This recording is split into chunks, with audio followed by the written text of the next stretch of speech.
boss.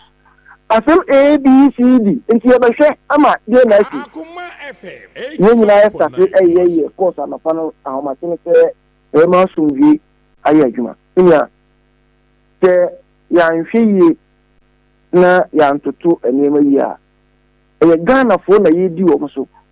Ghana fo na ye hwe wo mu. Ghana fo na ye toto oman yi ama ma ye ti ye di ama wo mu. Ghana fo so ye koku wo mu na. Enti nkoma ye di kakra de me mate ase ne say as we speak Rexec enye aware of the or order sa soldier for so mungura community nim Rexec any that information Rexec ya aware Rexec nipa o ma order say omo enko ura ho na omo ko take over with Asanko. But you suspect say ebe ya Asanko for no right? From the Asanko because omo kuma for no say Asanko soldier for na aba ho. Yeah, the entire na you suspect say you din komo na wada no. Asanko manager no na ohine na wo kromo no ka say Asanko say obeye resettlement.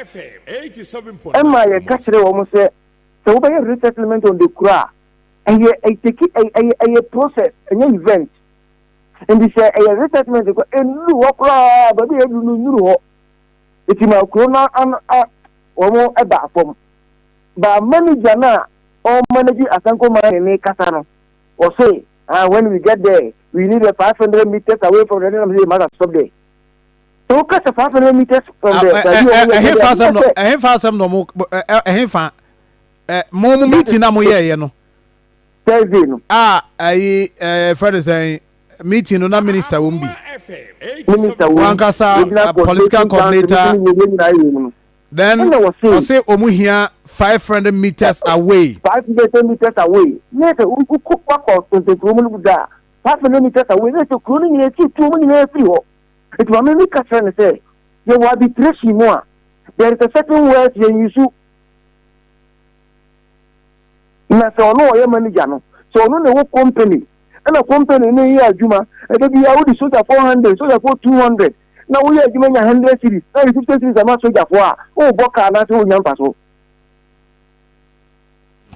I see meaning say story e be di actually there but you see the good news is that say they okay Oma withdraw the way forward no minim because when you head of Rexec intimate any assurance from you say before I work as a Asante Mantemu regional minister akasa anamoa yetu ni say etente ya ya cheswa sanye yesiesia wo mu na yegusu tu anamo na omo ye ni amo ho se matwafa yeso edi soja fo akọ no ntese ye ni omo ma ye beto aso na ya hwese ye be series of meetings na dey amaso bi ya den aba okay isha me da say my info see me say sorry no developing story I be di akire me da say pa antwibo si akọ bono to fama is see ankasa de na ekoso eja no omadum no na time no munya free za time bebrebe no na eguomu fi ana mu go river we don't go to get me ya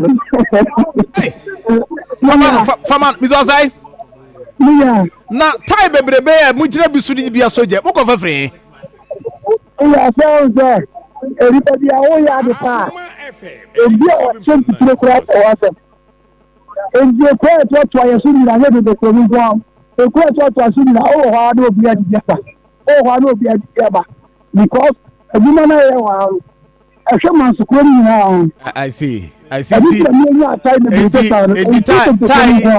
no do bebe e man kakra bebe 30 and 40 nti anopa na mo ahamachi na mo mobilize ni nyina de aba ho ebrosa ebrosa ba ahamachi ebe se no ebrosa ebe se no say something ana corona to aso ni wo mo biri na asa obi on what aba ti ahwe who just can be because of aduma no do okay they say Isham say omo ebeto ankomo no so nti omo soldier for na withdraw mo so dia na mo ye as community na momo no maka sana soldier for na eko also ya my for na eko back to obi eko anazo obi adwuma mu today the Prime Minister after presidential staff say can you know mo course so mo ka some the from mo course sa na o mo ka some na some ko ni say we na so je say we na me dey o mo an no man kan dey mi ta si bia can try mo cross abotre ma fa phone ma na ntwi na me ne nkasa ntwi ade aka no tofa ne yenko ade betumi aka no say eni say asemi ba de ne bi chia esi ade senia ose aka no bibia kotwe the amount for us as well come back to the community military council the same medical can no but what they are saying now is say aban hwe because see an say wo hwe manso 23 kunu ankasa in the twa wo hia na djuma omo ye pa e mine no omo ye fi aye no de beka say bia 20% bi ene wo and nti omo hwe pa say ata ni betumi amomo akonya kese a wo betumi bi aye adjuma no se e ba sa no ande asunje betumi abanti sa de akodi say ababa hwe no betumi a resolve sa issue dia ara e be kwa ba back and front sa enti be mo ye pa ni say aban be no try resolve issue no mo so akoma to mi okay na nanchi gina yie wa na ebra fi boko me da se mami fa wonsi na nanchi bosi akonya reporter no pa ko pimo man so tontokro bacho ai Ashanti marathon no so ati ase ye de e bi ba Osakrom Yakrado. Another big one is coming. Akoma 87.9 FM. Yadikasepano Bell. Obian Session One Chain. Ashanti Marathon. Edano. Asante Mamu Baya Gidi. Yebe Twamrika. Echa Asante Mawashia. Enya Samketwa. Ashanti Marathon. Akoma 87.9 FM. And a deeper. Ashanti Marathon. Ebeye butu. Gidi. Akoma FM obia mi ekwemu yani yaba no ose Ashanti Marathon Akoma FM 87.9 Kumasi enti we marathon na baso na said ye munimi ye no ye ya ye ni ye afi bia ye de bi ka ho afi the likes of Dr. Samuel Free no muntimi nkobi na say marathon bit makoma now 100 meters grab it makoma marathon 100 meters grab o frosra dru hay o frosra o free from her efraba ai studio hay that bring me be say be koma Professor Hans they we nya sa anya no credit me say pa say doctor wuti we na marathon na makoto wachi say doc bitmako ngabi now 300 crown team 300 meters crown team and no crowd 100 they are na hit nti no crowd no de me new flow ba the mamba be 500 meters untimi so prof boko there Sir John hey Professor Hans na me ntimi nyu so kakra ba ju so na say we see ahen hamaso be come marathon program there here. And last week obey announcement say so digital marketing you were no media space some cover. Oh yeah, cover. Video simbi. Na I mean masema wo be cancel so. Anyway, masaya sem. Prof anyehwe unu ano no. Ye nkoyenim. O ze MPP for your filing no gina TV3 wa kasasa. Oh, Nasa TV3 there. Oh, he has been on TV3 for years. He has just been on the TV3, but the occasion that took him to TV3 is what. No production. And no one determine production. Say me wahi, me ba, prof. There be me wahi. No. You see, TV3 a production. I don't know who say Dr. Samuel Free na ebe fit discussion mo ye no. I don't know raising no. I don't know him come as obi a oye analyst. You have a problem with that one too? I don't have a problem. Okay, then let's move on. They commend him. Baby, I'm not the free band. You're not Babe. Oh, Babe. Oh, Babe. Oh, Babe, die, boy. You could do what I say. You could say. Charlie, it's we would have said, Minya, baby, I could ride, but I'm rob you. So, okay, if I catch it for the next time, we'll throw. Why? No, I'm fire. Over fire. When I say, said a discussion on BCI. Very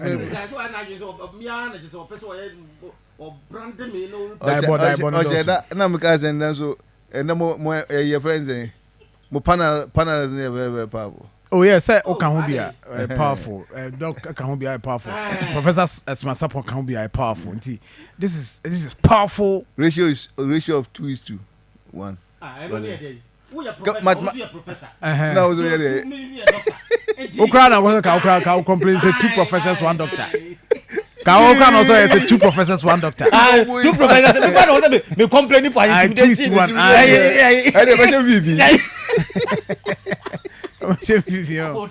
Anyway, but Prof, 33 minutes after 8 now. Meaning baby, I'm free. But yes, we program here come up. Oh, yeah. Unfortunately, I couldn't come. Because one mama reminder. In fact, I was saying mama reminder. I want to person call because we be trying. Say me program.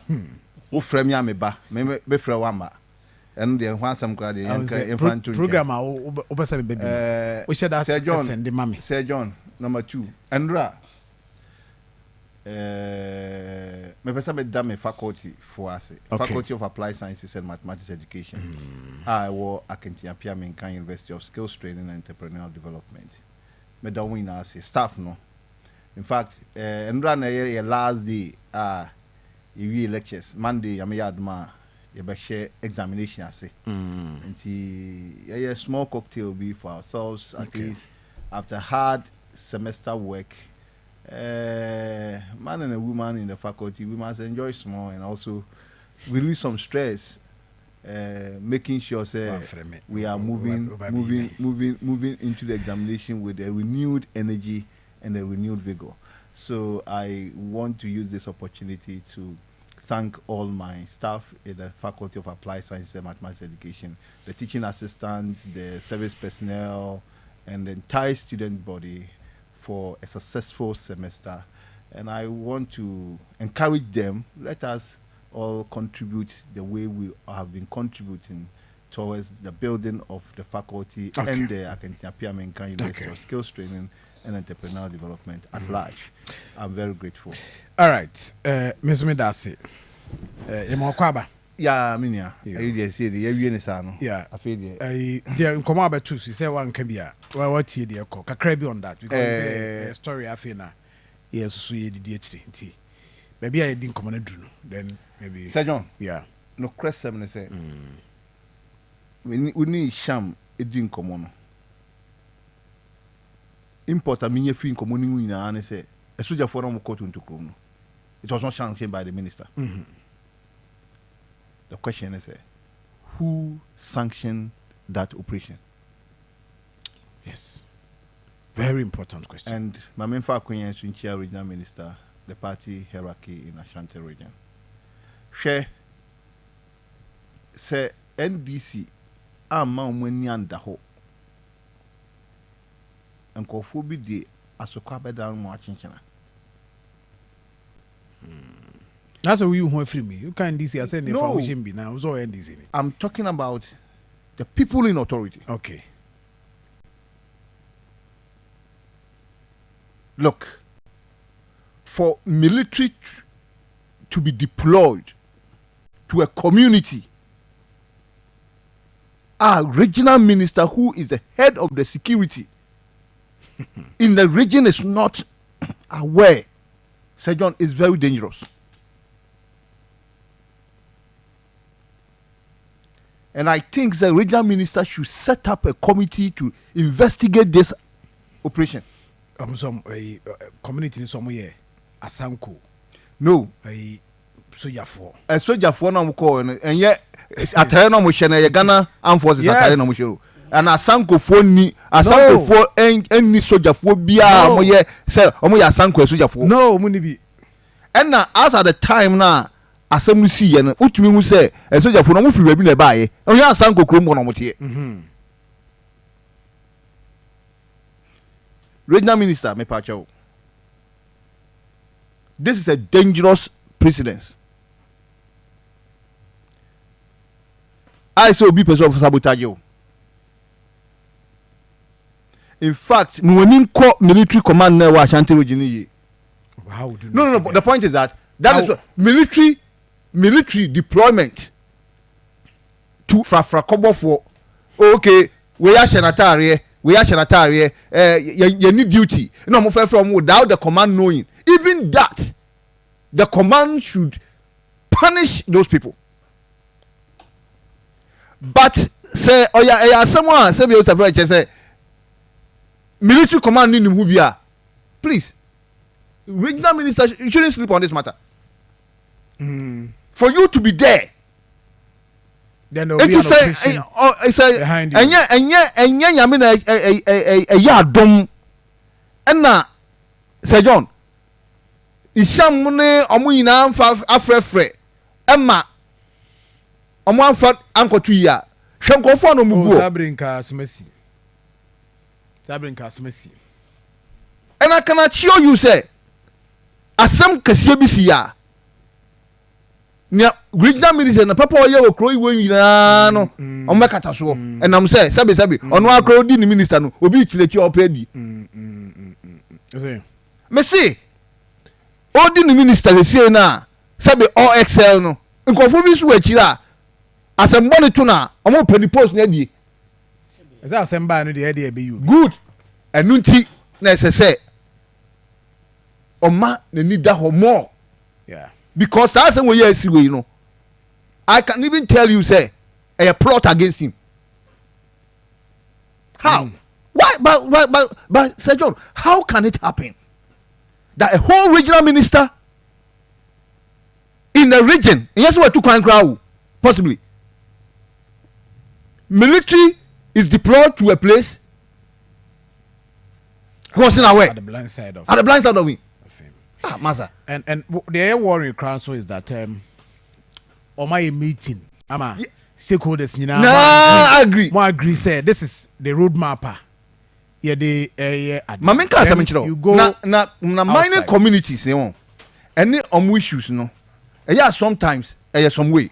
Me mining communities they are from Takwa to Benso to whatever to the Ashanti region, so a mining community.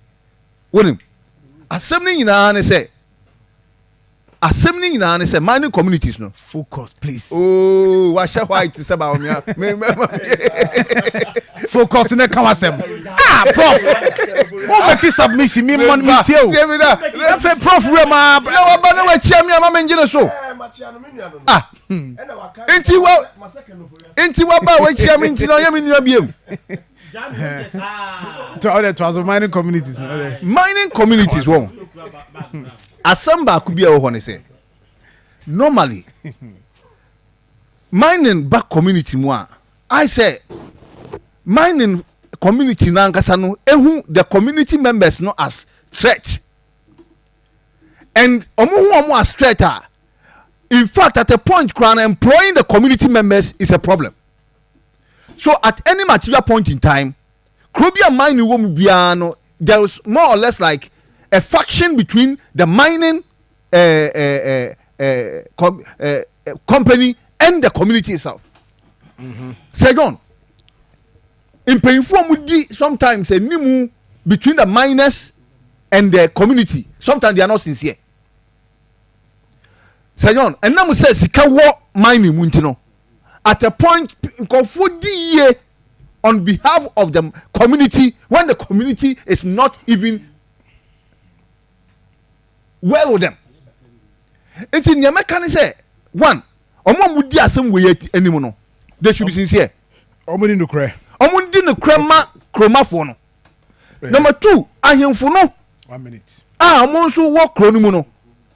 omunya sa royalties ni nyoma na sabe omu fa nkoto to cars Sir John momu fancy si nyoma ebetumi aboa community ni yie at a point mining company no etumi ma omu sika omu tumi ma omu royalties but as to some use royalties no to the betterment of the community they don't na assembly by say omu si omu person omu ye resettlement adia ba ko aye me ya e wo Ghana ha ne say resettlement beba omo di animu nyina ya Ghanafo na ya wutumi hu adan bia yitimi sisima kromafo na ese kromafo no kra na omo ya Ghanafo omo besisi dan chochochochocho omo bi na mo da ma omo meanwhile no tuawu omo afiri kromo no wo yi omo livelihood ni like omo ankasa biegu omo communal system omo building nyina mo yi omo afiri ho but omo fi say una wuti that jemu eni ye kwakosi ayi friends a blog amount it is a would that down no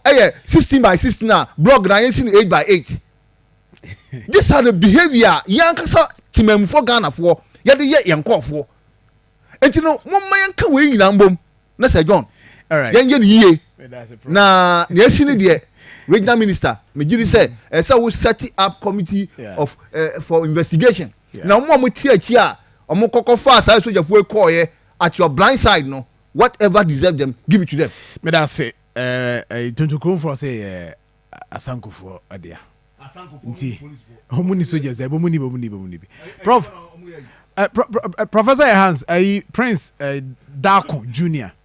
I say from Prince Darko Jr. of Amstead Kumasi campus greetings to our boss Professor Hans Sir John, kudos for the fantastic delivery, may God bless you.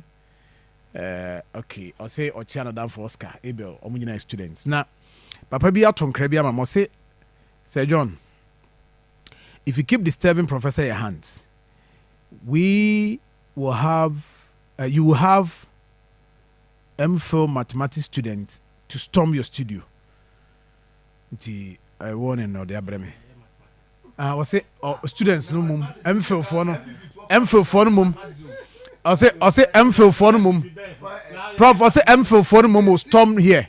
Inti now say kwajo. I will not disturb your professor. Name mum. Prof disturbing me. I must make disturbing.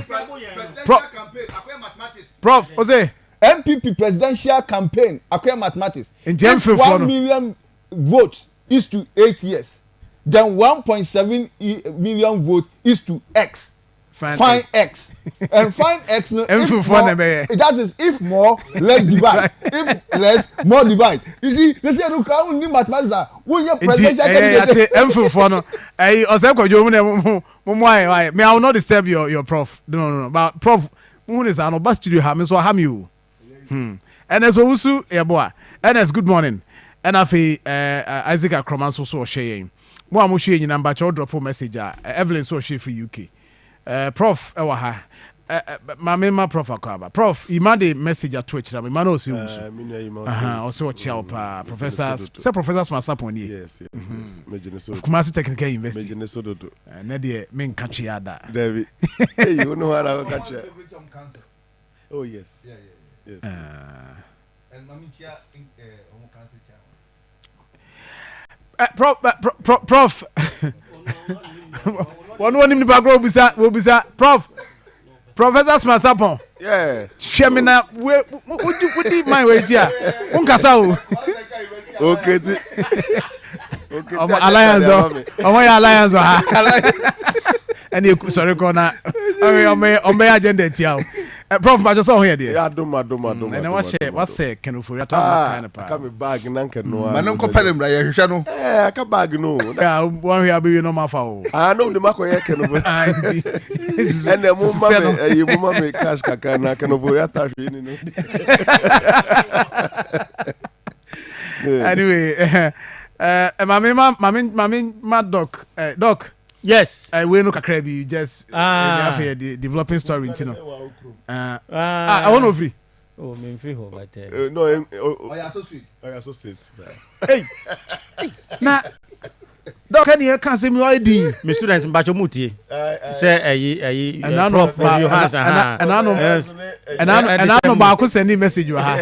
Em say Monday na Monday no. O say o the Linda na bibisa. Me refidi no. O send message by. No so campus also your students. Linda. Nice girl be there. Minimum. Oh, the embarrassing sending message. Seriously, Prof, my microphone on no. I don't want to be provoked.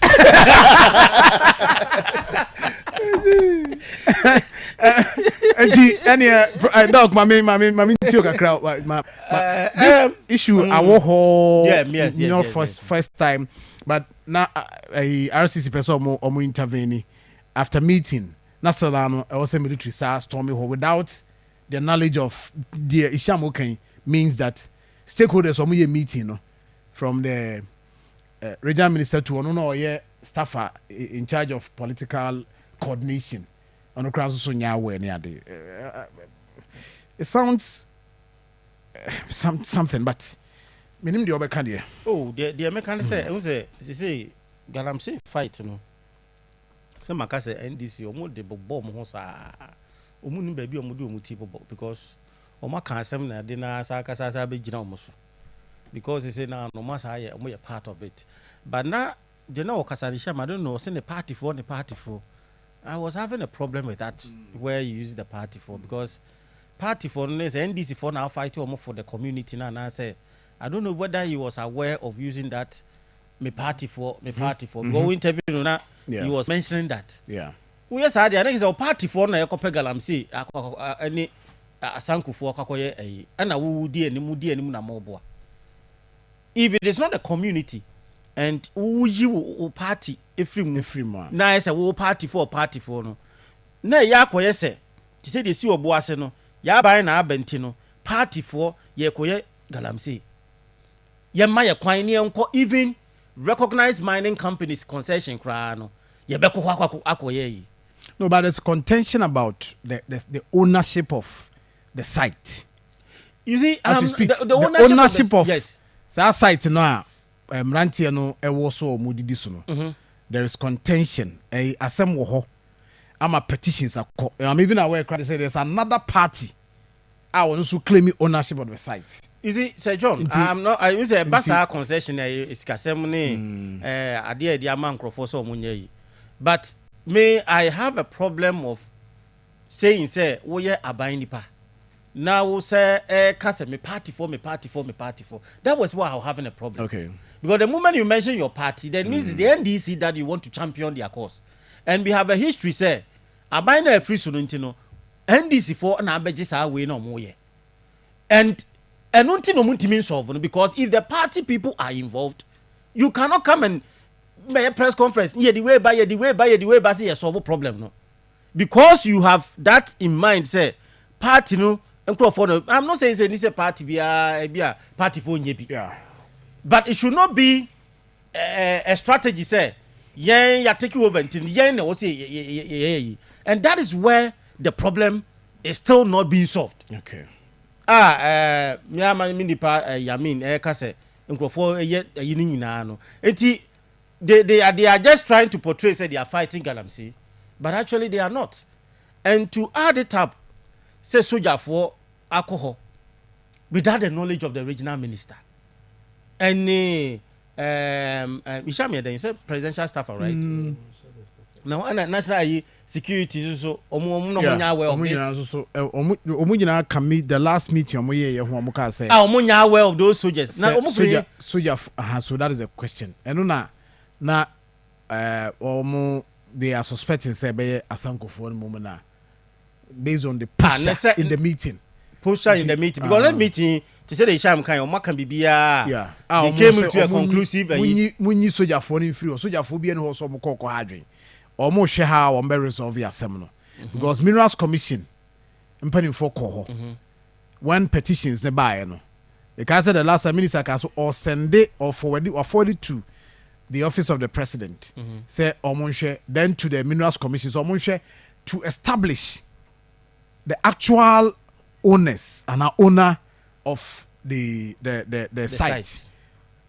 if say and you be adia then interest any idea woman to know ebe say enti say John the ekoso nyina asase no hwan dia asase no hwan hwan dia ni krum ho well, I don't know. I don't know. Let's assume cry say be paramount chief I say if he cry ni okra na obeye obehwe ho yeah and no na ekre the gap a war your mind na yim say ahemfo na nsase ne yomodia no itimi de site no be asase ne man krofu bi without the knowledge idea way the problem could have been solved so easily if the chief is involved because we hene ne ka ho a won anim asase we media ma we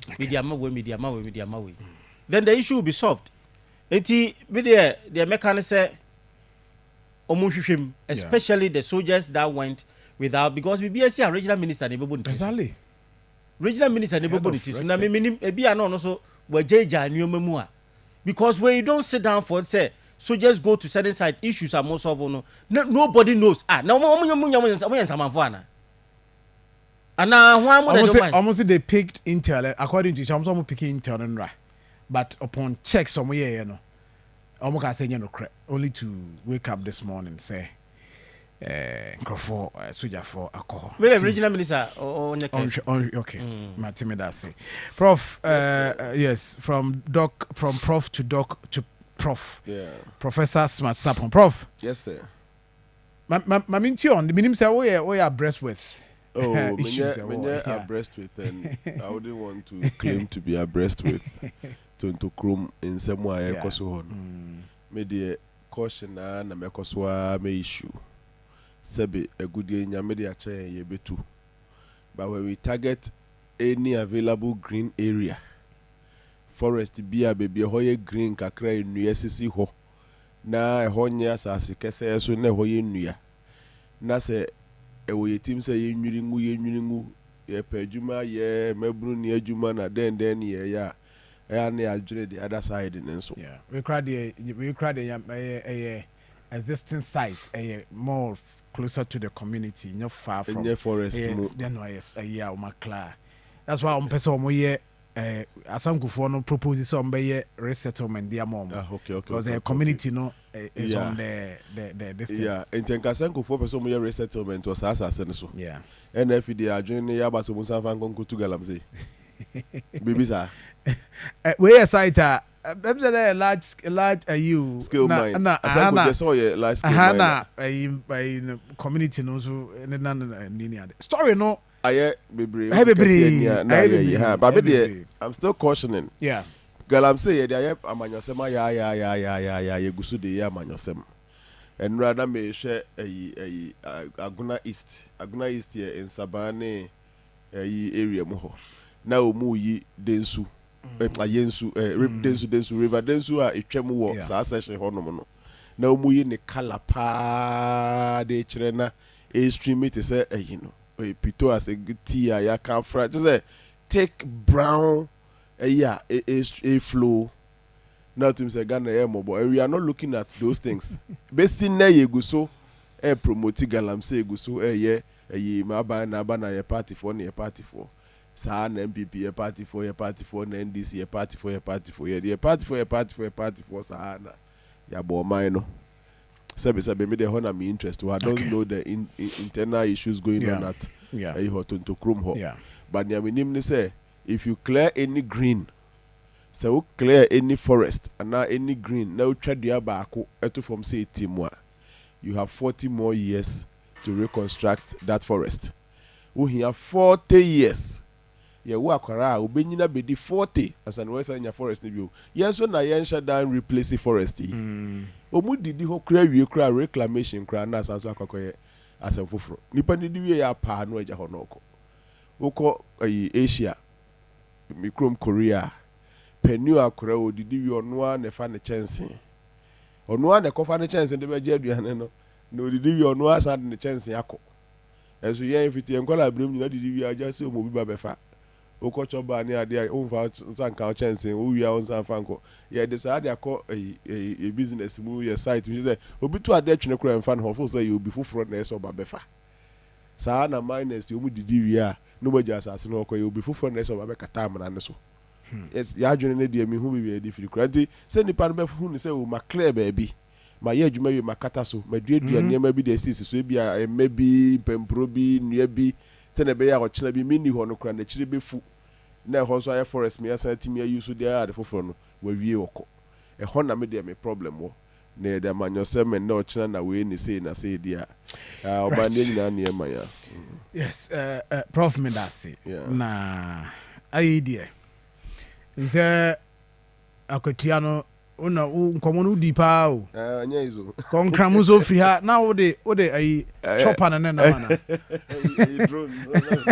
drone na de na mo anya izo fortunately free na kwa free na so you free kakra ha na say we run between stations and that traffic in shade nim nti mama from to aso free okay sure na yen hede nice one course wo nice one akotia ene de said de because esitie edema both political parties. Yeah. See, Akwalusu so and so Akwalusu the officially no more the charges number. Say fraud, causing financial loss to the state. Yeah. Dissipating of state fund and money laundering. Wow. I see. Charges no. I see. Our mama bail of 10 million Ghana cedis with 2 sureties. When you're the as I didn't run there now, it is when you're the county. And then the other so may call because of LPG. Say LPG can't and the man has some missing team. And you know, my share said here, SCSC. There's a school of thought, almost say the conduct of party NPP penny for a bar constituency nim any adwuma mo beye ye no any resource buy no assign atimu bi say penny for no enye competent. Okay, Sir John, besado asibio you see competence or incompetence of penny for no there you do contest bre interest wumpa into bia be person in Africa, so unfortunately you pay competition. Okay. You kum dwa for the didwa aha ye nya yanko bi adwuma nsai na ye adwuma maso ye mpese ye ni nyina adwuma ye koso. It is incompetent na o mo ka na we are say ni nyina no. In my view, ye interest bre. About to bre na so aha obi be person obekọ general secretary by all means. And obi so be person obekọ chairman.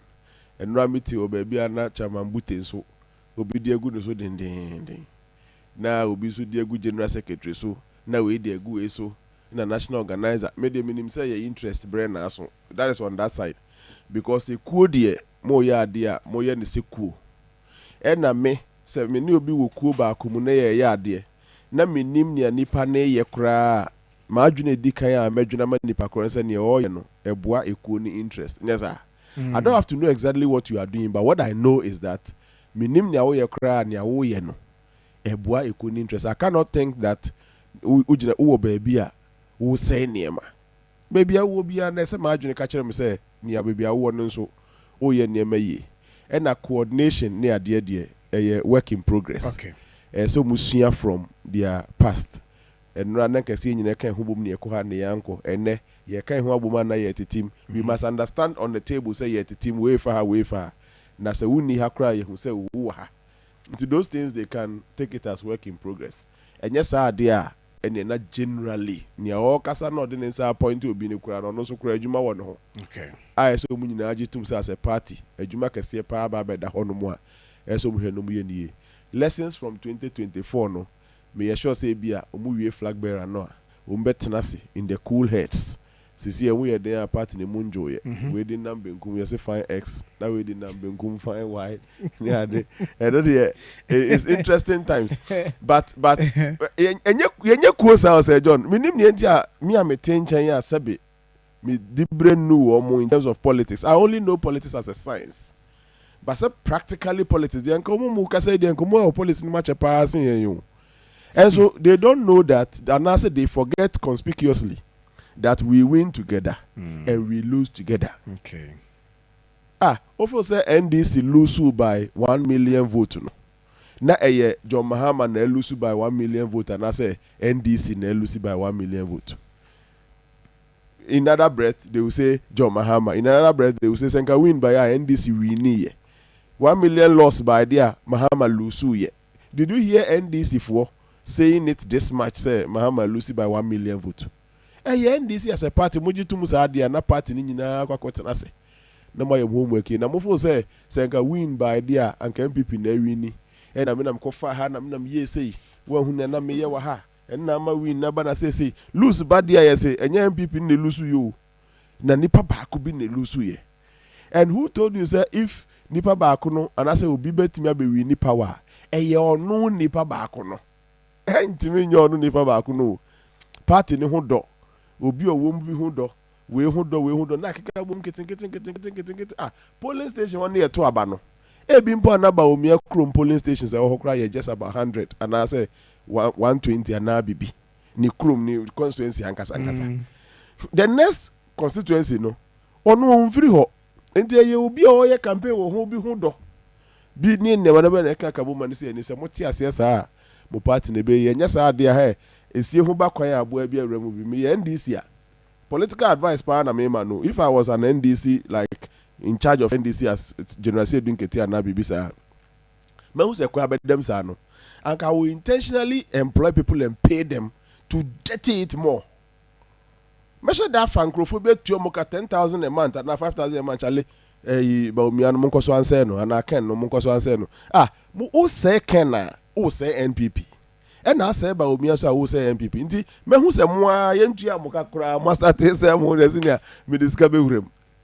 I employ wa say bia obi asuma si aba hu so no ankasa o wa bufuo ma kendada ana wa bufuo ma ba omi adada no me sure that friend am so and na mete won kapa na mo say 1+X ne ba kusi sen na say de yeseria o gia ya na de ato petrol uhia bibia ya afre me bo jam wo ko so asem ne sa wo say na me so me party na ka amam and that is it. Unfortunately for them, a clear winner NDC win wakutia.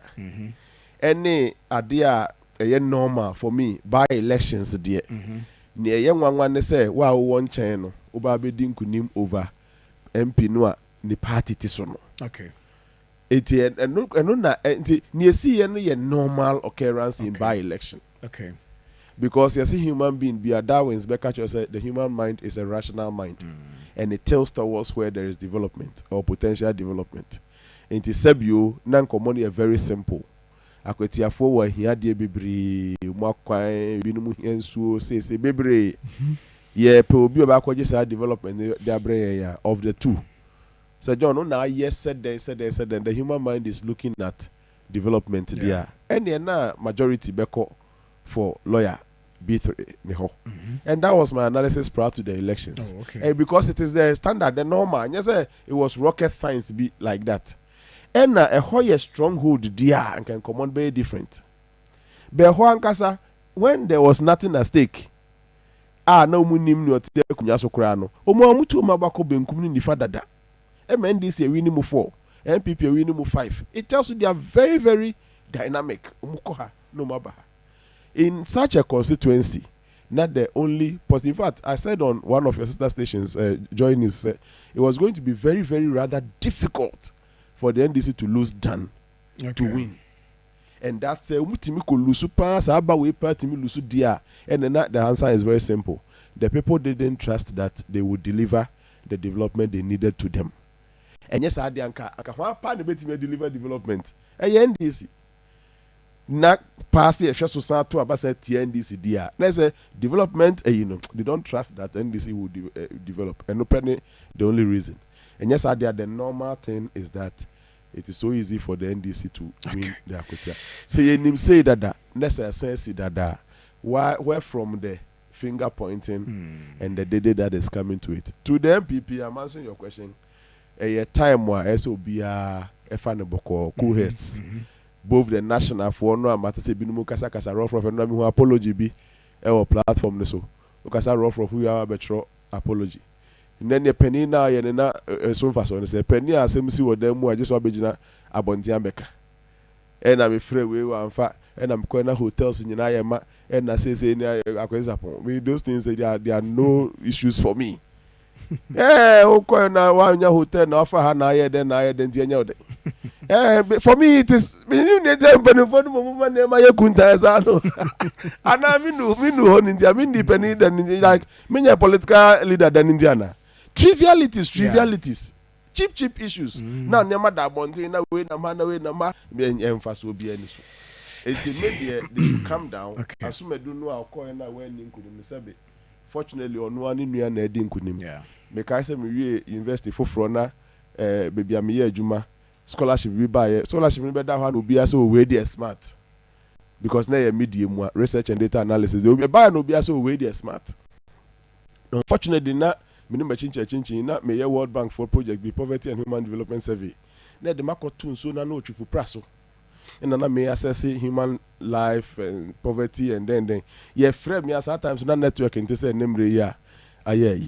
Ye frame me frame my phone anko obi ante me nka me phone timi dum be na otwe e ho gonya light on ade aye that time. And na ye ya na me afide me bedu nkran so deadline na twem me de ama behind the man na Joe Jones de na me nua pa me ni nya dada ba akum no munim say if baby ba akum ni nyina ba service ho e na o me say o na mu de ma Joe de anya problem at the kromo a yeah enti no sabe o mu ya nuafo utie lawyer bitra solo de ohun se ni nua preko pe e na solo so ohun lawyer bitra se ni nua preko pe ne lawyer no ne bibia no enti no sabe at the cro Akwatia United ade baako enti no mu de omumfa ne boko no esumedu no so person san ko bi ya enya bufuo na mo hye mbo se mbeto am no manto am na den fa so bi ani so ono akramati ni nche bi also ono onya bre na o develop ono ankasa no for 2028 it's a party no be dia de ne beba he's ever ready to you see watimi kura hu the level at which Akwatia for dono seriously because 15,000 votes plus there why are they I feel so why are they because la B3 no ono your politician dada ono assume do the treasurer they not them on said any operations is there lawyer B3 or no ye secretary to a party and no your operations that near there. Enti why are there? Omo abu no say party man akwenya 2028 obetimi aba begina. You say if you fight and run, you'll be available to fight another day. Or the way of conducting no ha no nebema akwetiafo edi to me na man the next opportunity obenya no. And to the NDC so no lawyer B3 na nim. And ya ka even before the election say amanfo no hwe niema bi o mahia de bi so and no feel say the mind this candidate and obetimi akopere here then they bring chief of staff Mwano president no ankasa Mwano minister Eastern region Mwano obia obeboa lawyer B3 manatimi anya sa needed input odi akọ constituency ni bia Mwano na nya sa no ma constituency ni nsesi form me the way baba mantimi afa man that the same problems are persist through to 2028 and sure na this lack he has gotten and after this win he has gotten and the next very important this one this one party for no na otimi ministers you no munya na ebetna parliament ho enye say na ade no train 2 years 3 years in fact ode ade bia kwa Akwatia 2028 ye beka say obepe election tintina ode ba no ene ya mu omo bia say na ehun say na grader asati dwi kwan ya uti interviews no so kwan na ese de be won dada na de mo ni he ni ade mo ma grade ade nko so anwi ekotito mu na say we bi mu na 2028 asabe Akwatia has literacy level of 77%, almost 80% literacy rate wo ho sabe enkofo na ni abue 77%, 10 percentage points above the national average enti o da omo anhwa na enye. That is why you see them voting NDC, MPP. No one political party has been able to say deceive them continuously in quote. I mean, say political parties need deceiving for, but they are enlightened. But I don't know. They say no crana beka. So me deceiving me. I mean, say me. Sabe de me won say me white kind of Omo tie. Doc, prof. Lawyer should be successful. But omo tie. Nti wo ka say omo tie. Na go mo tie nya anka kwesi ate ne ati. Omo tie. Hwe ne obuase ye for how many years ansa na afidie. Omo say obuase ko. Nti omo tie. Ye de omo tie. Me no ya nti no disappoint you. Nice one. Nti we dey futu na ye dey mo. Professor Hans Afa. Sir John. Prof, so ukra wo bre no say we di nkomo da na e be wi. Sir John, when I was concerned you, all the mammy amaji, one for mammy. Oh, that me can say there was an arrangement. That's what I say. You baby, okay, near Quacotia. Say, mamma, we are the skewness will be too much. Young Quacotia, why? Ukobi, Dabi. So, Beja Hawkama. Or can a chin any bone a chiddy. Ne watch a white crowd in insurance and you watch a white and can never be come. Prof, Sir John. Yeah. In fact, MPP as a political party, Muka could know some Kulusu. No munim. No munimpa. In fact, MPP knew Bio Nim say, I could tell Muka could sit no your trophy. They knew they were going to lose, but they need to keep the hope of their people alive. Na munim sombe Lucy. Na NDC munim say NDC nim say you be winning. But MPP for nim sombe lose, but I say keep the hope alive. Now I make sure but the intensity more campaign am koye wo ho ne my friend appointees kugu say e krom ha kra nyina MMBC me lecture be you are saying that no munim sombe lose munim samba win but Musa de Mama Kazam Joe. Me lecture be call Germany school. Now I know say Omoko and I say don't give any small money chance because big one will overtake you. So there was nothing like small election. Now Dr. Fury, me ne carry Jeko ye tag election na. I say chairman me ya you. Let me catch you as a courage. You are either going in this election for us to work hard or withdraw. Because me, I don't go into election without working. So we work like there's that is all I stake. And see, even when I know I'm winning, that is when I need to work more. Now, NDC as a political party going there. We remember say Afema came catch and say Omwa withdraw from Tamale Central. Inti nke yan so yan withdraw in a way. Na che say yan respect NSC Akumi. Masa. Wo Tamale Central wo bo wan bo belusu. Yan so yanim say ahe ye wini ba kon wini ba kon ye wini ba kon wini ba kon izu ba say obeje say yan chimpe ye baba je fru nsem ye baba ye adwuma enna ye ba ye na ye adwuma na ye wini ye na mama ka asem kiro MPP mpanyinfo no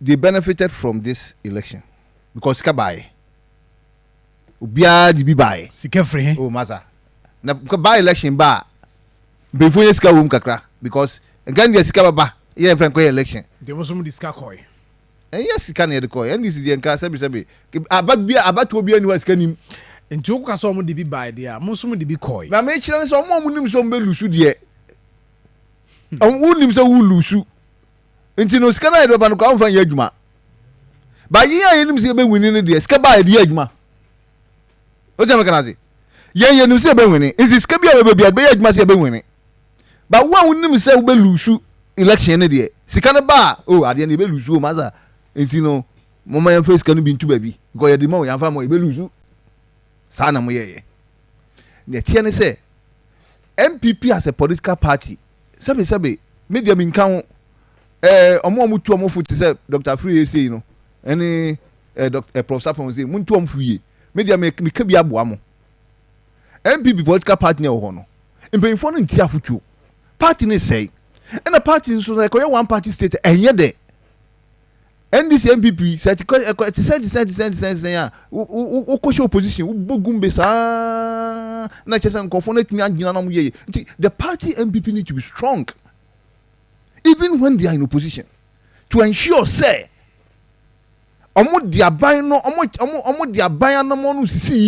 because opposition is strong no and them are buying a year. Now remember NDC as a political party so she Winneba, it used to be like Akutia. FM 87.9 Kumasi. What am I gonna say? Winneba, net is Akutia. NDC winning, NPP be winning. NDC winning, NPP be winning. And then a few marking a cost solidify Winneba say Winneba crowd the NDC claim winning that. Say NDC betimia. Come when ya Akutia say Winneba for the NDC. They should resource the gentleman, lawyer. Emma lawyer, entiminya all it takes. Nan kontumi fa yam puntuduma Emma kotiafo because I can tell you say ye yam puntuduma ma kotia man etumi tumpo a akotia ba ye the stronghold of NDC. Say John Akotia kwan pa said akotia that money I kind wo people's book book 5 was adi. Say John, I am telling you akotia kwan emfata akotia. Akotia din any diamond say we are ton akotia no. Say John, NDC aban me kan wo bi. Me pay for Mwa lawyer bedi akon Emma onfam puntu a ebimbada embra akotiaman na menim se akotiaman e won kaya se wodi puntu duma bra mo a se se anya se ye wuya tu mo even se se asantemam kra no ye wi mu tu kra no asa na akotia NDC wini a MPP wini it is the onus upon the NDC as a political party and paying for say omon konkoye say John ni krom kwan ni bi aye kwakoye na yi aye din fidie kogu su a ye yi na paying for tu omka na fidie no su etu kari etu fidie ni di omachi no sakrawo no yeah say we ko say senda wo ko say John sakrawo no ho na say John fia eye and someone yam boso kra Hey, Sakao no. That's also ko. And I'm gas omo dada e da o. Oh, enti MPP phone dada mo dada eyi fo no. Bunyina mo professor.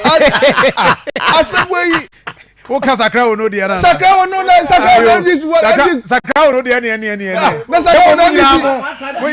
Munyina so. Na Sakao no this for the ko dada o mo. Nemba akotia dia 3 days atu aba wie kwa 1 week kwa mai. Oh, you are free. Oh, Baba Jama. Obi kunya na ma Baba Jama no. Mo sheda ka say Baba Jama ntimi amwo mu a akwatia enya mu abia bio. Because Baba Jama was a big wig in NDC. They felt he could draw the development to Akwatia. Okay. For 8 years they still were left in that dejection. Ete mu me no nyina NDC MPP. Me asama me kind reference point was Sakrawo no. Sakrawo no see the NDC yan ko hon ko ye promise. Na asama me kind man no crazy here. Ayi prof atura no esime so ayi afiya Sergio Aden. Dibim. What they want pa fresh Sakrawo no for say. Omo kwan na MPP for eye be sie Sergio na ye de mfidie be gusu no ye gusu ana ye gusu Sergio console da wanim from na bisa omo Vale mungu so. We dey me ma. Na we kra wo Sergio ya me kan wo so nyimpa ya me boni din kra so ya Sergio. Nti ka we so de ka wutu anu gu me so say. Da bi me ntwa. Me be sem che say mo mienu no de. Se metra ka che me say e kan na me ditum say. Ba ko dada ba ko. Mu nyina mo dada e. Mu nyina ha. E wo na ka say obomofo no na nam ndura apaso. Who call for to the con walk by 1 for cranty and bounds also I can't number 1 minute time. Who you have a man 1 minute. But that's it. 1 minute now, dear mamma. Never can you answer, John. NDC as a political party. Mumbo lawyer be dia kuno fam puntu juma enfembra akotia. Na samuma be dia kudi puntu juma ma akotia man enka road minister afiwe budget here bebe. Na watumi amano be 10 kilometers of road inner city road asphalted. Oh, na ya I wouldn't go power. Eh, it's in a year. Asphalt, you move with that. I'm before you move Mosa. No one more asphalt. Bam. No way. Where we are the son, yeah, asphalt in Quao. Nanka, what the Aquatia crown, lesson training. A binua. And I had the Biaco, bam, near the Cotuo. They say the most now. Yeah, we know. And Nanka, a university, Nanka, Nanaka, we see I went to NCMV, Ewo, Bunsui. Yeah. And the amount bam. Your friends your friend for a community day school now. No more back. You are the home about investing so.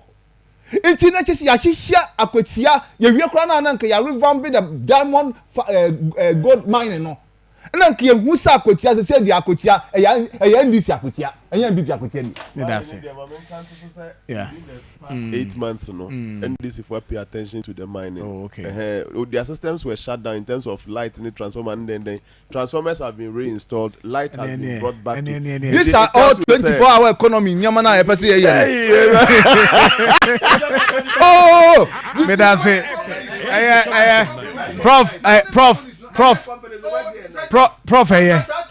they went there at night. They went there. One person make kasa. Say Kumasta can invest for him to win you be one. You are my professor. It's mining can be 24-hour economy no more. Because afternoon shift, morning shift, night shift. Those days no ABA Teblebe, Ewatakwa in manganese. Into mining company is the most perfect listing for 24-hour economy. And Professor Smasapo Amboa said, pay attention to the mining. Yeah, that's company. Their lights that were off for almost 8 months, 7 months, has been restored. Yeah, okay. Meaning energy that they need to power the system. But Kasa Umbesha mining and Kasa revamp. But it tells you some step is being taken as has been taken. Me that's it. You say oko dog me ba ho, but oko a Tamale Central as at 9:23 omunya nche about one so mugu so omuya arrangement no mato nipa 12 nipa 12 Akoma FM 87.9 Kumasi. Oh yeah, say there. Is it crana? Is it until that is why police say we will deploy enough personnel. Amamako because we know as sustain by election and kasa. Because by election meaning political parties as we speak. Yes, but it's a win for them. This is the setup no more ye. To buy a Facebook page. Yeah, update you kakra bi we dey just an update. And then omo yes omo NDC omo dey. Nti omo pay replacement. Yes, Ediama honorable the late Mutala. Oh yes, I'm telling you. I'm telling you. Nti I know you dey tell. Doc.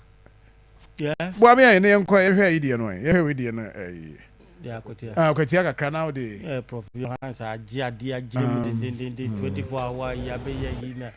Ukoto abane se. Obobo niema omuhia se de be ya. Obobe yo modia. And no just say what time na dru na okeka sa na keka na MPP aye say na wan say. And this party bia on the stage of crisis.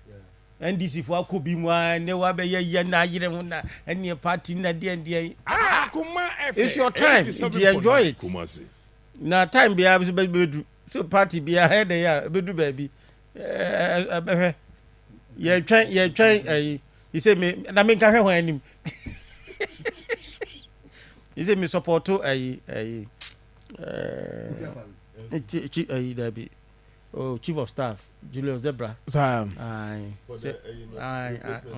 replacement in support no.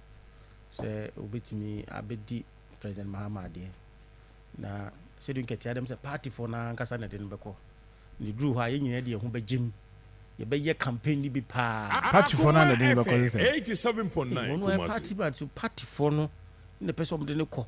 Ana ayi Julius Zebra so I say he said the system candidate. He said your modi abo ba omia sa ni bisi. E be kwa.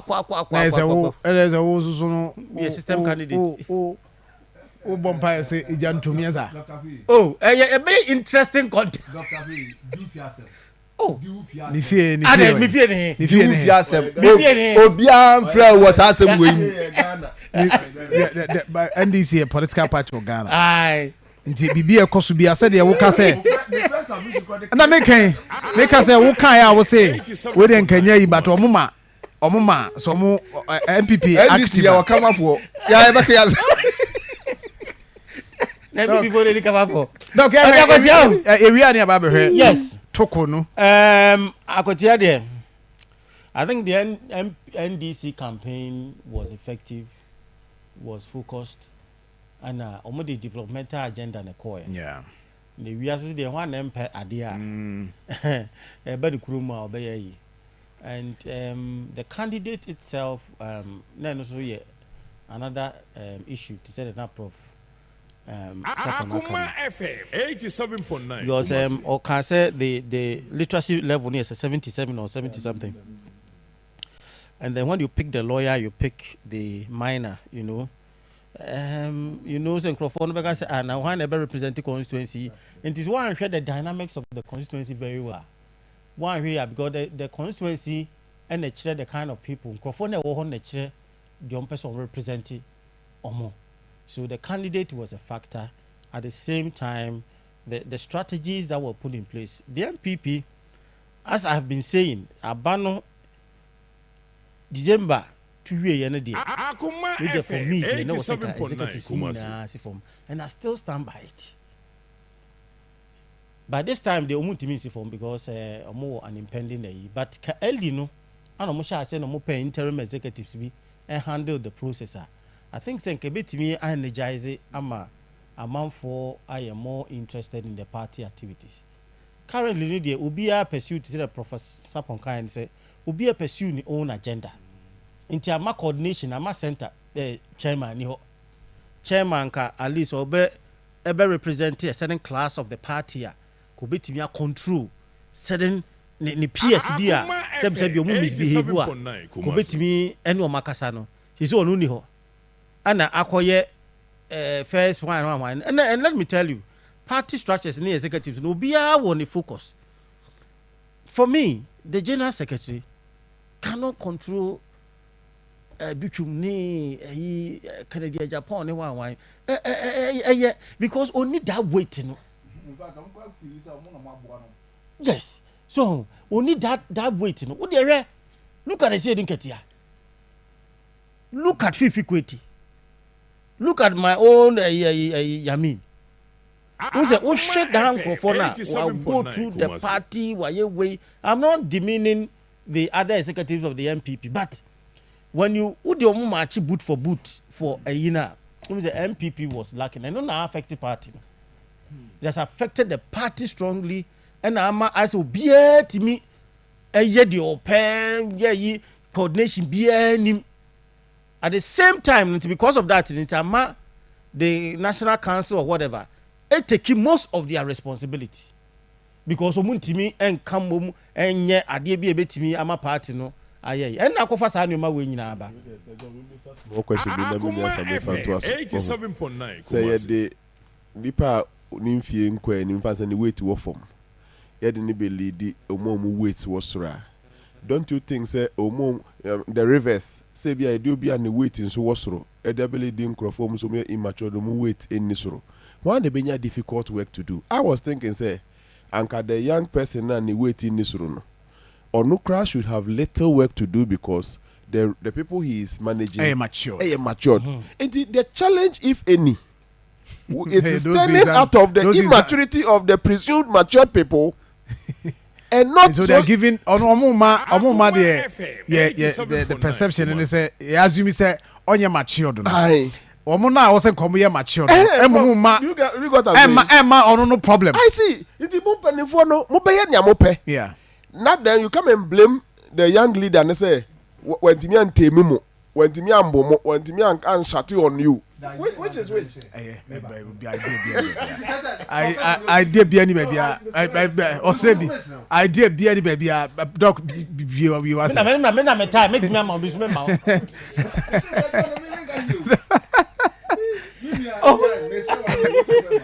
Oh, the man there say no because I can't trade. What's the idea baby? Me na yes me be party pa. Idea ni say.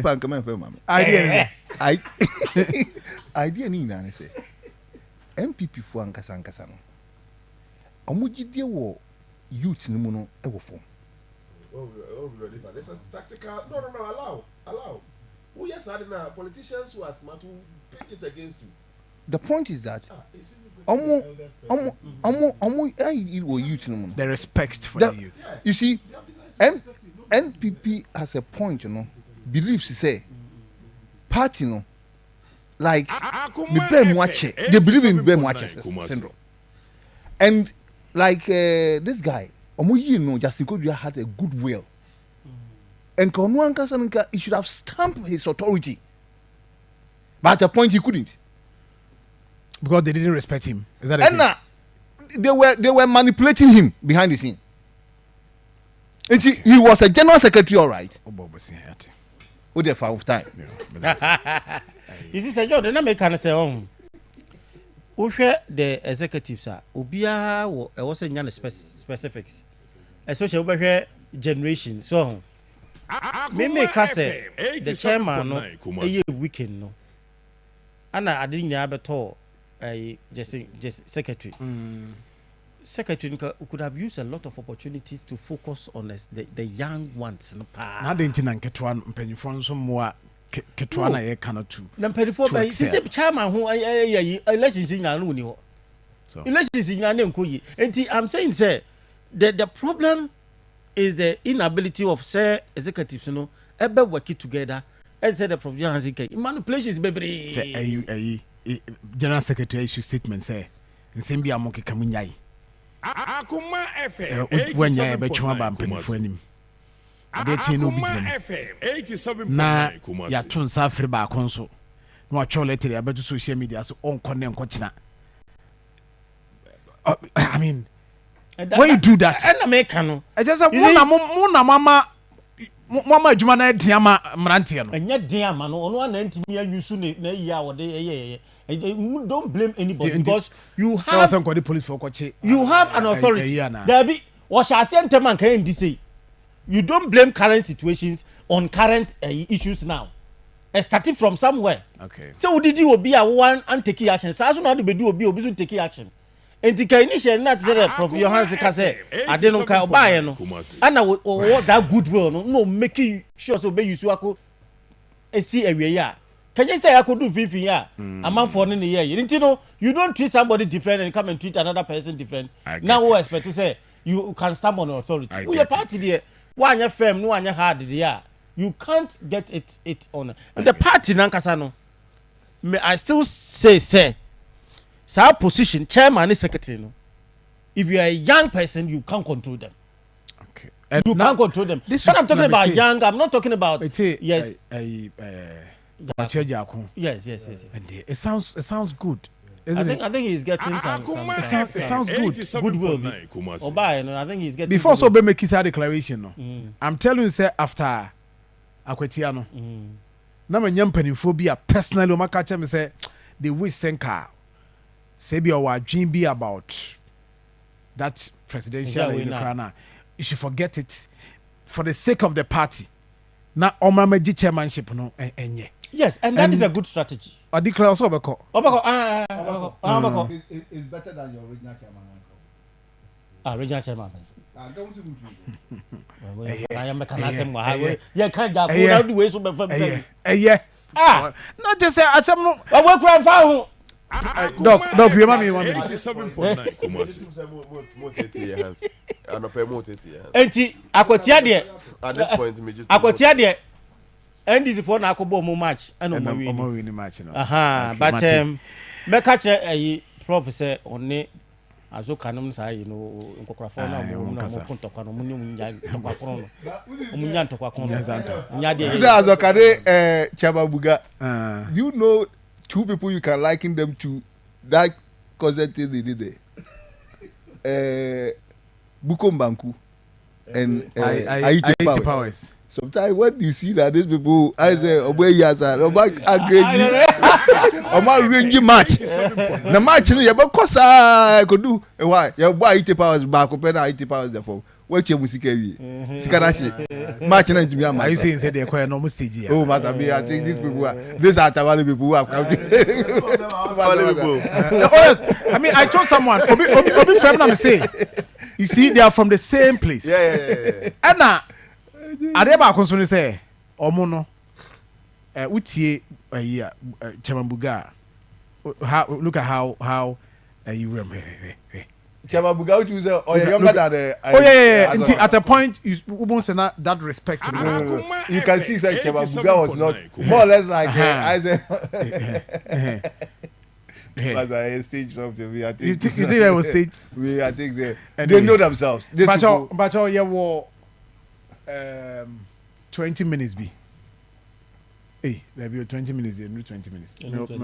No, about 15 minutes. Okay. Into mama 10 nama a of years 2 nama a. Yeah,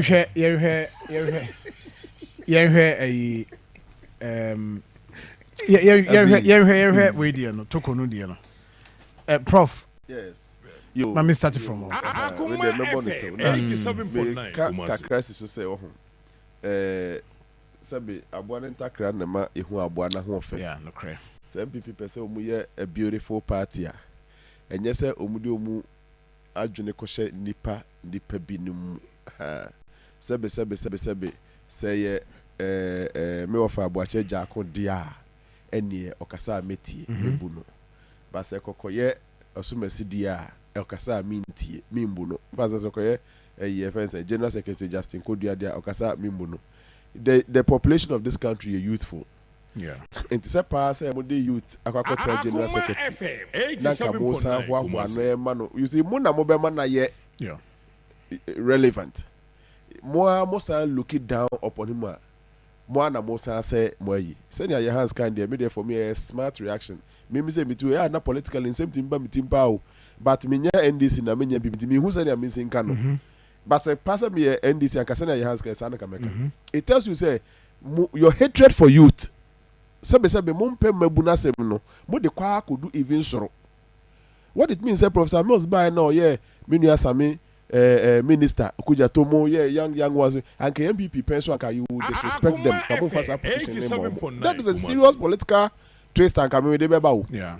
Because Sebe, I didn't yet J. Mayelika Blomo, and Yahu di Juma.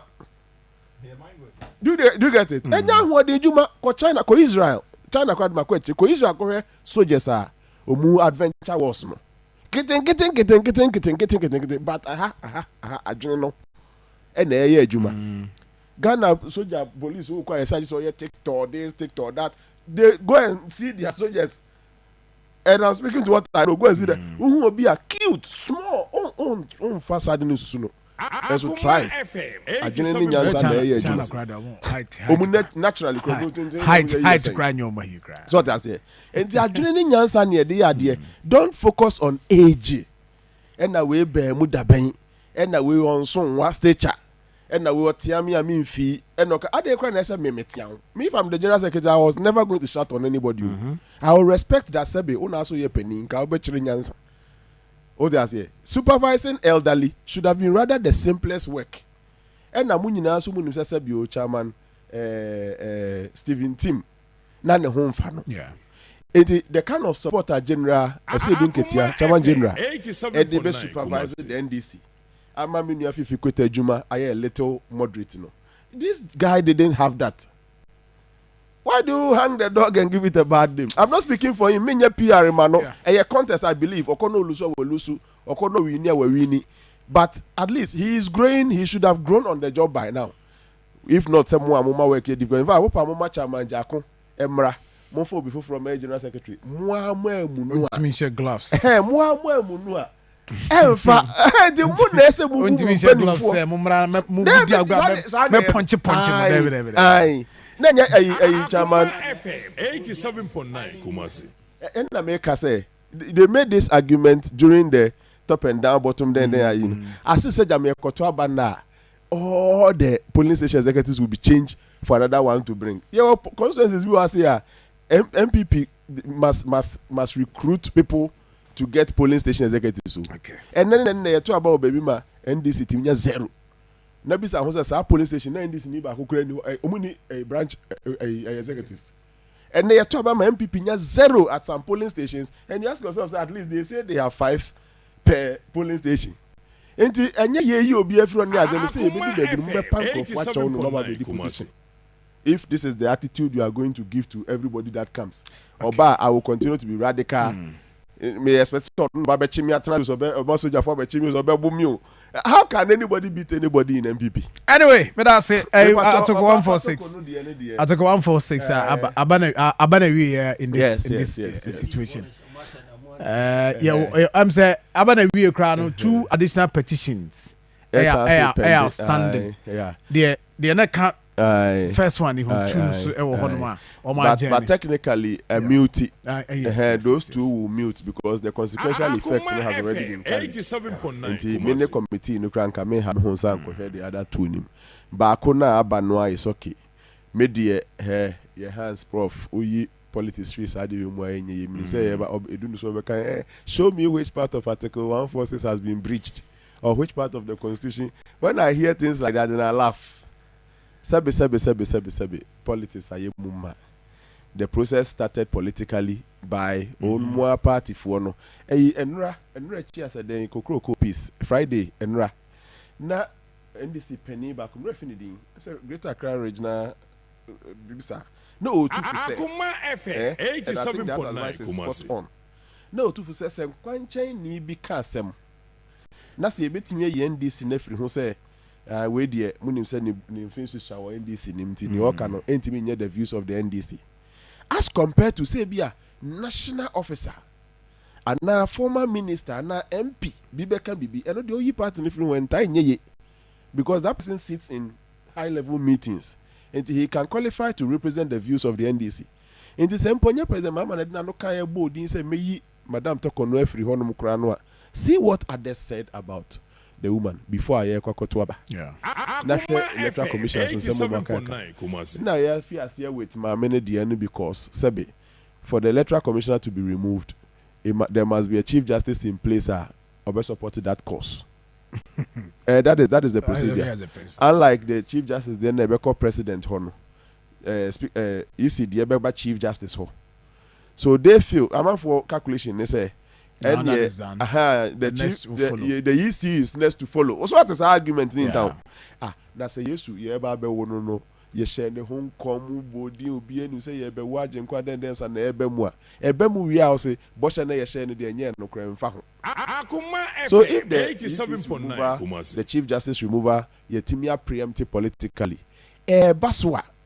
When the chop petition, no, President Mama the chop petition, all those arguments are little level arguments. Inti ma mene de me ma me na nka me mane ha me. Why not? Enya petition kra na yi no. Oh, enya petition kra na yi na eventually can the time person come back $10 million. Asa ma me na pursue case no about. Where I was you know. What do minor call that? After judgment we now. Yes, I think yes, after this year. And I mean, he's a lawyer. There's law in his blood, so I'm just want to pursue it. But me, Anka, this day will not be a problem for me. I mean, no why. The time now, so Sebu Fridia, better for my Westy. Also, that's so far who see from so Westy. Sebi will be a new everyone the crank eventually in Quebec. Just that, not the time or time kakra. She's turning 63 very soon. I think next week. Nanka was 7 more years to go. Now those are the only thing. And the fact say we're free Supreme Court. Emma says Yakwakoya sacking Nintino. I hear cry on the severance package and the retirement then. Those are the issues. But I don't think say Mameno would only survive when she gets those. May I say, Prof? I mean, smart congratulating in advance on her upcoming birthday. But Niabanedi, I think she can put it behind and see the way forward. Professor Hans, where do you cut through? Sir John, Aye. I send back one I can say. So you pay. Now do Joshua. At any material point in time, try to be fair with all manner of persons. Number one. Number two, be tolerant towards other views and even other inclinations. FM 87.9. Because, and yes, I would say because say when I qualify so much, but possibly among the equals, you are more than the equals at that point. So you me lawyer ni, but at the point you need lawyer for kasa. Me call judge school that, but at the point we also know some judges. Sir John. So behind the scene, say a judge for any a lawyer for, if they are allowed to come out like lecturers, Sir John, you could understand, say, a lot of things were going on more than we knew. Sir John, psychologists phobic can say, at any material point in time, everything you are thinking in your mind, in a split second, will mean a reflected. Sir John, one day before I'm paying your mama be president, there was a program be at my paying the Mama 87.9. And a mommy we were. We share mommy we ni bi or they share Mahama ye boni dia. Oh, yeah, me psychology, man calo. Oh, make me the woman smile at the mention of anybody's name. Maybe. So why must you also frown at the mention of somebody's name? Maybe. Oh, please. Sir John, no, on microphone of Kasa. Prof, any doc, Prof, doc, come on, Professor, I make can say, I can't 1 minute. My friend, I can't 1 minute. Wait a minute, me can't 1 minute. O share near my me the share. And no nyasem. And na me nua Prof Sapon. Na now the danko akufuado. Eyi Charlotte or say free ho.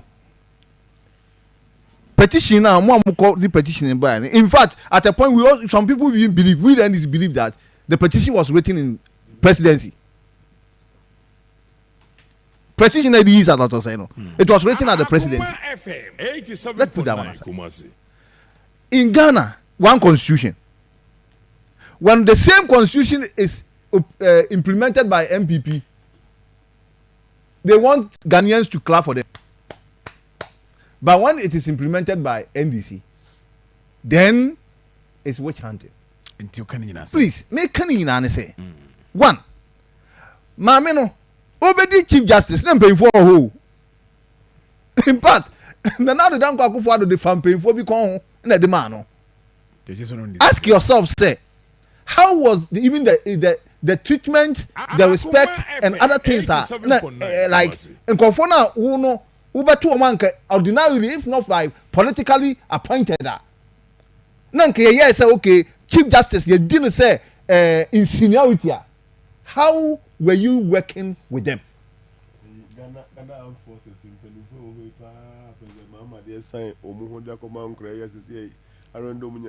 politically, all of them do it. What I'm trying to say is, in Ghana, when it comes to issues of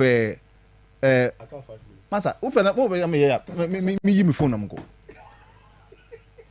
The issues we have in this country on political appointment, sɛ Ghana yɛbɛkɔ so yie paa 87.9 one Kumasi. judiciary police securities no nka yɛnyi yɛn nsɛm firi as politicians what am I making say Okay. but as long as we continue masa sisi America say friends the electoral commission G-Mensa na G-Mensa crowd there ɔno ankasa if he has that level of yeah nka bade sɛ ɔno ankasa wa resign to be honest with you how can you leave SAL how can you leave SAL without an MP for 4 years me that say Prof Hans, thank you very much. Doc, Bacho, my memory we are number for call. Yo, Mati. Because he has a suspected me that say. Prof, Doc. Doc, Bacho. Boring out of mami. You say Prof Yans open so yelling boring out of mami na me for say electoral commission demand. Boring out of na me for cause. Why? Let me focus kakra. Sir John. Yeah, Doc. Ukraine. I don't know any constitution say any I didn't see a process. But unya political intent na the afa process na the call. Because the point of contact said president able receive letter. He has a right to decide to proceed or not to proceed. He said electoral commission now he has a right to proceed or not to proceed. It's the moment President Ma G ya wode coin ma me woko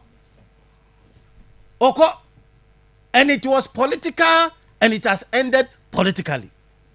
Okay. Won ko fa bibia na de committee ni kura was political. Committee ati no mean say bibia de be fa bia won be you. So mom be justify na one. And I also have a problem of equating the position of Chief Justice and Yisi. Akoma FM 87.9 Kumasi. No, but they are not equal in terms of. Yes. No, I'm just talking about the level. Okay. But the process here, you are mono. Would because they are equal, there you are not getting the system well. So because Mamene and third arm of government. Okay. And always be a state institution. I'm not saying say what happens there. No, they say no, so they know what some but what you swear no as a way to conduct say what they echo Chief Justice. Mamene one panel no penasem.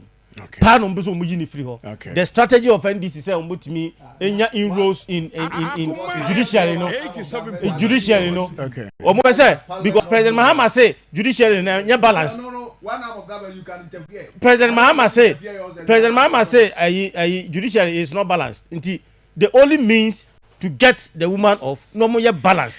Right. And woyi na so what the appointment call appeals court. Yes, and that is a strategy that has effectively been implemented.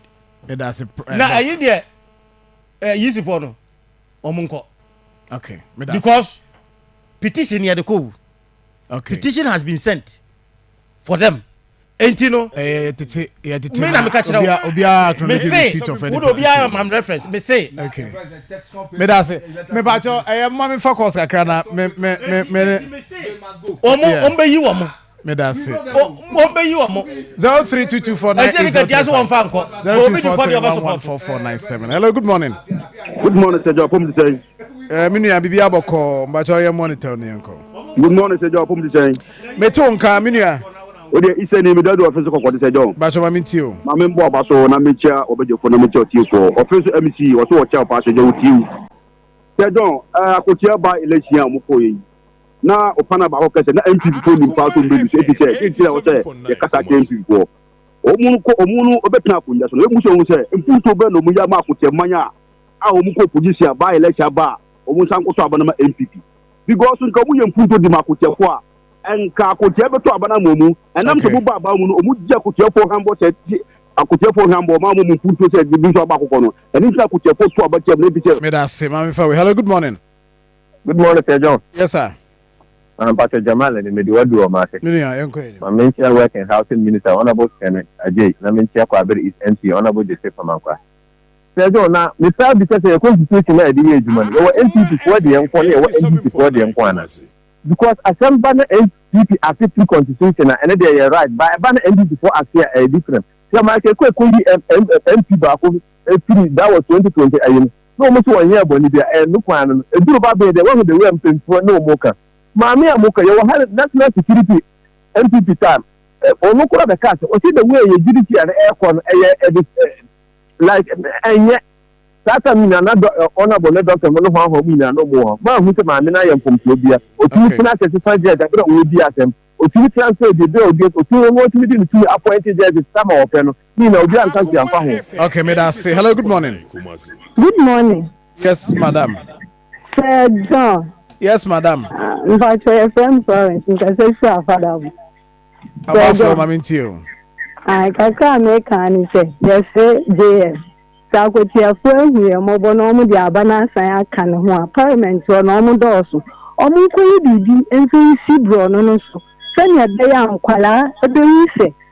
Dibia ba eho ombe jai galamsi no mu be ko school ombe so to normal because omu be di na to am we ba 8 years we have 8 years we be no an say ya to am mu tikati prof no mu ko bibi si akotia prof was what wachro ati hello good morning Dada ya mi afi ka won enka so ata me da se kofi bo asinya mi akora so so de ya yo pmo oba pa de ka di ma samoa MC atima kwa mani Mami nti emi na gofi. Ni samu eti na ma o. Na wanti me ama. Anabi obi Americano. Na se John. E ba se ye nye campaign. Ye ni tumia. NDC ye aggressive. NDC political party no.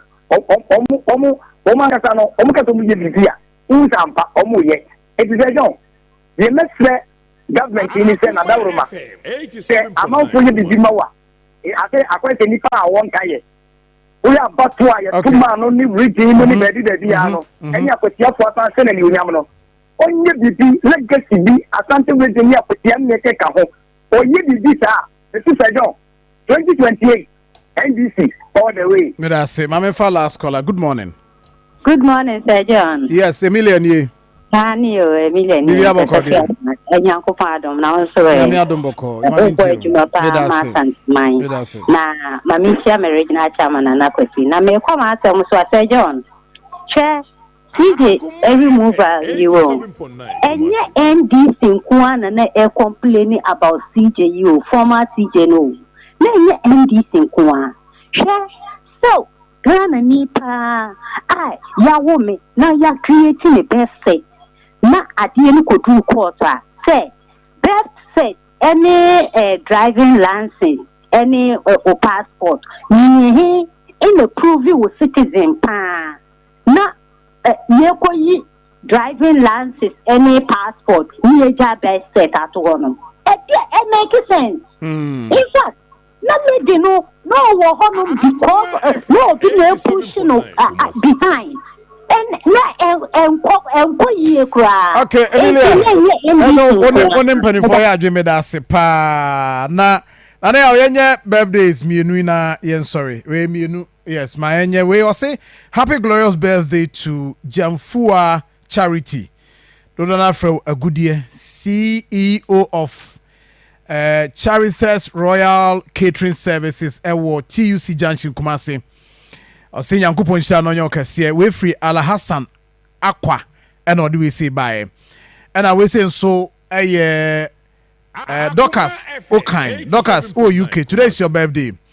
Happy birthday to you. We free me Solomon, and what do we say by? Na yeah, sorry, I be so man eba. Na nema who say rap a life rap papa.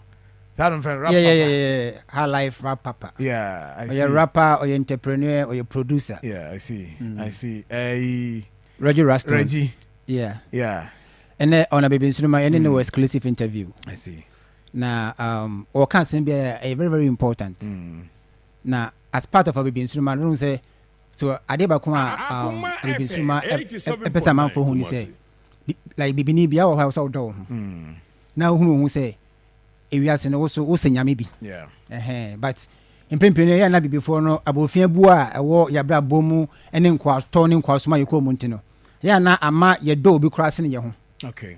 But if you ask me one who been who done or do be seen Honda. Then I read China for I dare China adeɛ biara no yɛ adeɛ a wɔn pɛ so nti China yɛ adeɛ ɛni yɛ adeɛ sɛ nyamia no yɛ China ni India ni yɛ adeɛ sɛ nyamia no yɛ India ni ba bibini nko yɛ adeɛ sɛ nyamia no yɛ Broni Roger Roston akasam bi about edin unse mpempe ni na ye promote say fe bibini a so nya abibifo din logically as a royal bibini a wo hu say so sombo no mpempe ni na abibifo no na abrofo no tena abrochire no na ye omtaye sa ne ma no because no bi oni Broni na ti because na onimade sen nto onkofa abrofo din but yeah na ye wa ha say na ye nsempi nti Reggie asem bi to do about that thing say Argentina China for China 4D na India for India 4D na Arabs for Arabia 4D na Africans they want for African names near for English names depending on one's religion. I'll be enjoying that discussion. So Roger Roston is my guest on the Cinema. May that say enti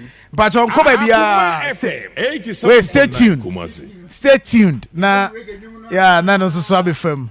Na do me no. All right. Then Reggie will be on there. Bijade ama bibi nsruma obini na akwene mensa. Osei Chrome, Yakrado, another big one is coming. Akoma 87.9 FM.